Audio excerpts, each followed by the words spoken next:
Golo Sénégal.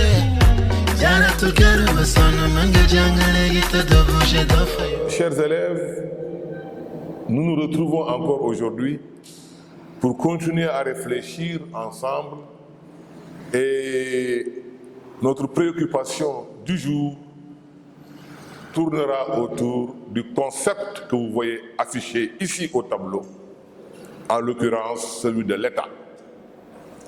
Assurément, s'il y a une réalité qui peuple la vie de l'homme dans tous les sens et qui se manifeste au quotidien de façon massive dans son existence, c'est véritablement la réalité incarnée et signifiée par l'État. Tous les jours que Dieu fait, dans chaque coin de rue, on peut trouver un signe signifiant la présence de l'État à travers même un panneau de signalisation ou à travers une grogne d'étudiants, une grogne d'une frange de la population, des marcheurs, pancartes à la main, à travers une bavure policière, un meeting politique, une campagne électorale, un symbole comme un fanion qui flotte au-dessus de la maison d'un chef de quartier, ou simplement un policier sifflé à la bouche qui régule la circulation. Bref, il n'y a pas un endroit dans notre vie au quotidien, il n'y a pas un endroit où l'on ne pourrait pas remarquer, se manifester la présence de l'État. Sous une forme sonore, ou sous la forme d'un objet visuel, ou simplement sous la forme d'un symbole ou d'un signe, l'État est toujours présent, jusque dans la famille, jusque dans la concession, jusque dans la boîte d'allumettes que nous achetons à la boutique, jusque partout alors dans notre existence, l'État est là, présent. Même si on ne peut pas le prendre entre nos mains, le saisir comme tel, comme je tiendrais un stylo ou une bouteille pour dire « État, te voilà, je te tiens ». Même s'il est impossible de faire comme tel, il n'en demeure pas moins que l'État est aussi présent, aussi massivement présent que n'importe quelle autre réalité que nous rencontrons tous les jours sur notre chemin. Alors, si nous parlons de l'État en ces termes, d'une présence aussi massive, cela signifie d'emblée que c'est une réalité qui est d'une complexité, qui est d'une importance stratégique pour la vie de chacun de nous. Et c'est sur ce fait-là que je vais m'appuyer pour dire que s'il y a vraiment un thème fort intéressant dans le programme de terminale, mais c'est bien celui-là. En tout cas, le thème ne peut pas être plus important que celui-là, dans la mesure où il nous concerne tous les jours, dans la mesure où qu'on veuille en savoir, ou bien qu'on s'en éloigne, ou bien qu'on en fasse l'affaire des politiciens et à tort même, on aura toujours affaire à l'État dans notre vie. Et même peut-être que même, c'est l'État même qui, à un moment donné, déterminera même notre avenir et fera de nous ce que nous serons demain. Peut-être volontairement ou involontairement. Mais il ne se passera rien dans notre existence où l'État n'a pas sa main, où l'État n'a pas sa présence. C'est-à-dire donc que nous avons tout intérêt à le comprendre, à comprendre ses fondements, à comprendre sa raison d'être, à comprendre les mécanismes par lesquels l'État fonctionne, à comprendre les outils et les instruments qu'il met en œuvre, à comprendre son impact sur notre existence au quotidien, à comprendre également tout ce déterminisme qu'il représente au plan politique sur la personne qui devient le citoyen lorsque justement nous parlons d'État. Le citoyen dans le sens de la modernité. Alors c'est pourquoi nous allons, pour son approche, procéder de la sorte. Tenter d'abord une définition. Ensuite, une fois qu'on se sera fixé sur le sens de l'État, nous allons examiner les différents types d'État. C'est une typologie des pouvoirs politiques. Et c'est dans cette typologie des pouvoirs politiques que nous aborderons toutes les facettes que l'État pourrait prendre en tant que pouvoir. Ensuite, nous montrerons qu'il ne peut pas y avoir d'État sans violence. Parce que justement, l'État s'exerçant sur des hommes, les hommes ayant des caractères différents, des appétits, des penchants, des inclinaisons et des passions variées, l'État qui devra les gérer sera obligé d'user de moyens dissuasifs à travers une violence physique ou une violence psychique. Dans tous les cas, ce sera toujours l'exercice de la violence. Ensuite, nous évoluerons vers l'État moderne, que nous considérons comme un État arbitre et dont la dénomination la plus connue est la démocratie. Alors, parlant de démocratie, nous montrerons son sens dans la modernité et l'ensemble des implications comme impact sur la vie du citoyen moderne.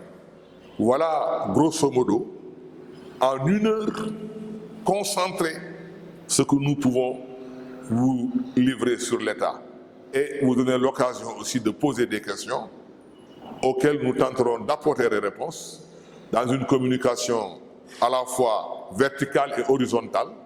Eh bien, chacun de nous peut-être apprendra de l'État et le reste maintenant, nous irons évidemment compléter nos informations en nous inspirant de quelques auteurs et de quelques ouvrages, parmi lesquels certains ont été mentionnés ici au tableau, des ouvrages, des auteurs comme Rousseau, comme Hobbes, comme la liste que vous avez là derrière moi, Machiavel, Hegel, Marx, peut-être même on aurait dû commencer par Kant et pourquoi pas Alain, même si leur nom ne figure pas ici, jusqu'à ces auteurs fort modernes que sont Max Weber, les Habermas, Karl Popper et j'en passe.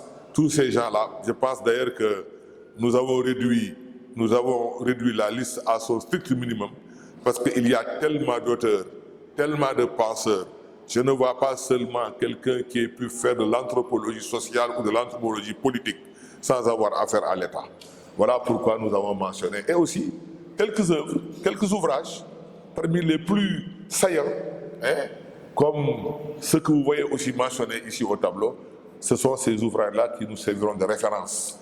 Peut-être que l'idéal aurait été que nous possédions des documents ici entre les mains pour vous faire des citations qui seront des citations que nous prononcerons sic, c'est-à-dire telles qu'elles sont dans les œuvres, mais là, nous nous efforcerons de notre mieux à faire des citations sic, ou alors à vous donner en tout cas la quintessence des propos de ces différents auteurs à travers les ouvrages que nous avons mentionnés ici, laquelle quintessence en tout cas vous permettra en tout cas d'avoir une idée claire et nette et sans ambiguïté sur les enjeux de l'État.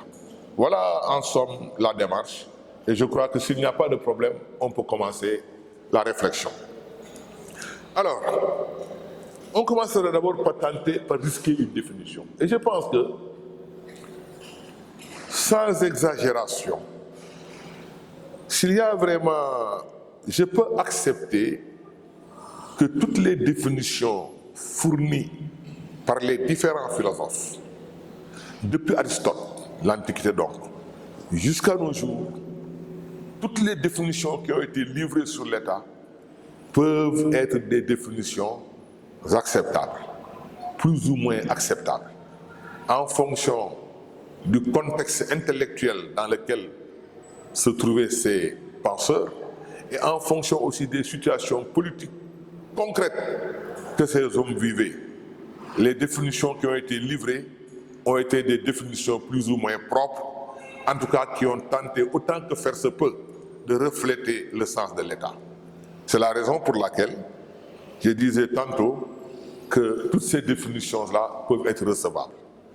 Mais dans la modernité, s'il y a une définition qui me semble remplir son rôle dans la plénitude de l'expression du sens de l'État, S'il y en a une, je la chercherai chez Max Weber. Ce sociologue allemand, dans son livre intitulé Le savant et le politique, alors il a livré une définition qui me semble en tout cas suffisamment alimentée, suffisamment étoffée pour qu'on puisse trouver tous les ingrédients dont on a besoin pour élucider la notion d'État. Que dit Max Weber dans Le savant et le politique? Il dit l'État peut se définir comme un groupement de pouvoirs de caractère institutionnel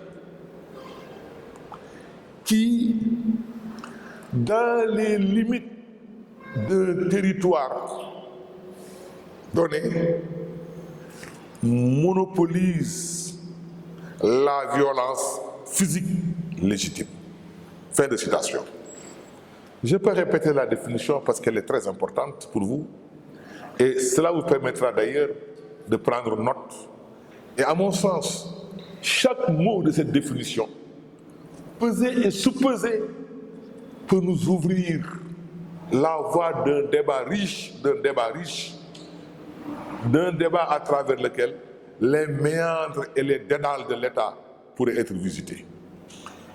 Je répète, il dit, dans Le savant et le politique, l'État peut se définir comme un groupement de pouvoirs de caractère institutionnel qui, dans les limites d'un territoire, monopolise la violence physique légitime. Fin de citation. Quand je dis fin de citation, évidemment le propos est encore plus long que cela, mais j'ai fait que prendre la première partie du propos qui me semble être suffisamment substantielle pour contenir tout ce que nous cherchons comme signification dans le sens de l'État moderne. Tout à l'heure, nous nous exercerons à une sorte d'exégèse et en tant qu'exégète, c'est-à-dire en tant que quelqu'un qui interprète et qui cherche le sens, nous allons essayer de dépouiller la signification de chacun de ces concepts qui sont impliqués dans cette définition. Le Sénégal. Jana